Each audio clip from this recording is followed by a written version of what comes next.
પાલિકા સંચાલિત સ્વીમેર હોસ્પિટલમાં હોબાળો થયો હતો। ઓનલાઈન ટોકન સિસ્ટમનું સર્વર ડાઉન થતા હોબાળો થયો હતો। દર્દીઓને હાલાકી ભોગવવી પડી હતી, તેથી દર્દીઓમાં રોષ જોવા મળ્યો હતો।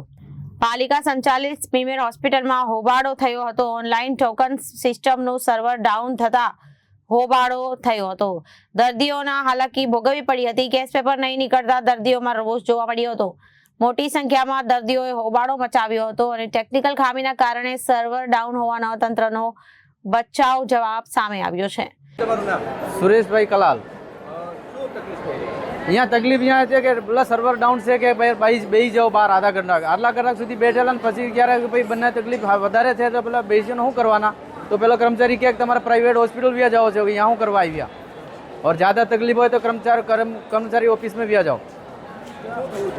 હવે આ તો બધાને લાગે છે યોગ લાગે એવો કરવો પડે। મારું નામ ભાવેશભાઈ રબારી, પૂર્વ કોર્પોરેટર સુરત મહાનગરપાલિકા।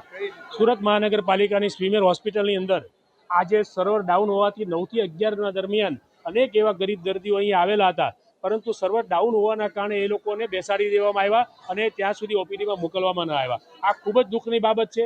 સ્વીમેર હોસ્પિટલની અંદર અનેક સિનિયર સિટીઝનો પાર્કિંગના હિસાબે પણ ખૂબ જ પરેશાન થાય છે। ગરીબ દર્દીઓ જ્યારે આવે છે ત્યારે ઓનલાઈન જે સર્વર હોય એ ડાઉન હોય એના કારણે પણ હેરાન પરેશાન થાય છે।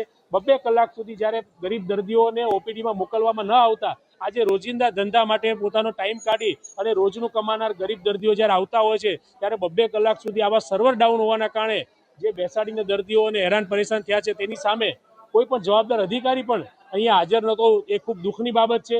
આ સર્વર ડાઉનના કારણે જે પણ આજે હજારો દર્દીઓ પરેશાન થયા એના માટે ખરેખર જવાબદાર અધિકારી અહીંયા આવી અને જે દર્દીઓને કઈ રીતે બીજી રીતે ઓપીડીમાં મોકલવા છે એવી વ્યવસ્થા કરવાના બદલે કોઈ અહીંયા ડોકાયું નહીં, એ ખૂબ દુઃખની બાબત છે। પણ આના સામે જે સ્વીમેર હોસ્પિટલની અનેક એવી લાલિયાવાડી ચાલે, પાર્કિંગની બાબતમાં હોય, ઓપીડીની બાબતમાં હોય, તમે કોઈ પણ જગ્યાએ જુઓ એટલી બધી લાઈનો હોય છે અને જવાબો એવા આપવામાં આવે છે કર્મચારી દ્વારા કે તમારે ખરેખર જો અહીંયા લાઈનમાં ન ઊભું રહેવું હોય તો ખાનગી હોસ્પિટલમાં ચાલ્યા જાઓ। આવા જવાબો જ્યારે દર્દીઓને મળે છે ખૂબ દુઃખની બાબત છે અને આની સામે કડક કાર્યવાહી કરવી જોઈએ। આજે 1000 થી 1500 જેટલા દર્દીઓ છેલ્લા 9 થી 11ના સમયમાં અહીંયા રજળ્યા છે અને 2 કલાકની અંદર પોતાની સારવાર લેવા માટે એને વેઇટિંગમાં બેસવું પડે એવી હાલત છે। તમે પણ જોઈ શકો છો 1500 જેટલા ગરીબ દર્દીઓ અહીંયા બેઠેલા છે। Reporter Arvind Rathod, Janadesh news, Surat.